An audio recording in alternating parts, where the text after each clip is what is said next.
Hi, in this video I'm going to talk about how to make healthy hummingbird food. I love hummingbirds, they're so cute and I love to feed them. Well, if you're going to take on that responsibility, here's what you need to do. I take regular tap water, I boil it because that's supposed to slow down the fermentation when you add the sugar, and you sit it out there for a while.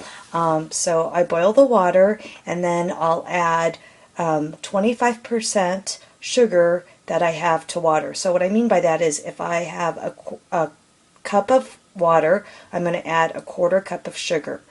2 cups of water, a half a cup of sugar.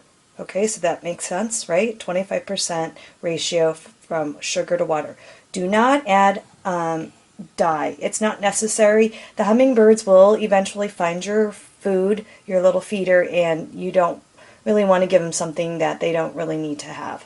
So, and don't use a sugar substitute, just plain white granulated sugar is all you need.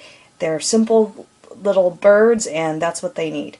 Okay, and then it's also important to clean out your hummingbird feeders. Now, when I make hummingbird food, I don't fill my feeders all the way up because I notice that they don't, the amount of birds that come to my feeders, they don't drink that much. And then it starts molding, so I usually put in like about a cup or less per feeder, and I have 2 feeders, one for my front yard and the backyard. And to clean these things out, this has a small opening, so what I did was I just used a toothbrush, a new toothbrush, and then I just bent it and just used it to scrub out like that.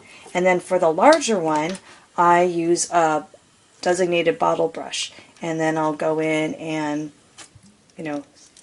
do this, squeeze this in and clean it out that way. Okay, I use hot water to clean it out. Don't use detergent, because they're not used to the chemicals.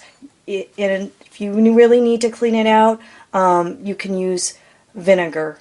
Once I read online you could use bleach, and I felt really bad because one day I did that and I thought I rinsed it out really good, and I found a dead hummingbird near my feeder, and that made me so sad. So since then, that happened several years ago, I do not use any bleach to clean it out, mainly just hot water. And you just want to clean it out so it looks good, to the naked eye. You want to make sure like you would be willing to drink out of that glass. Some other things you could use are pipe cleaners to get the small crevices. Sometimes these get moldy, so you want to use a pipe cleaner to clean out these holes. Okay, and then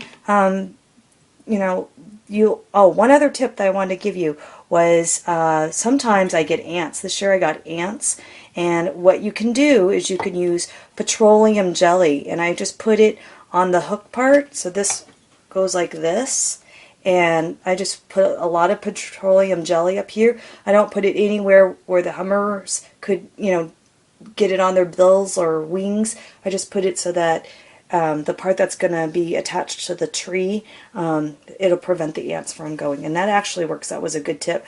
You could get these things that you're supposed to fill with water, but guess what? The water evaporates, and then it really doesn't stop the ants from going through. So petroleum jelly is your key to that. All right, well, I hope you learned something, and have fun feeding the hummingbirds.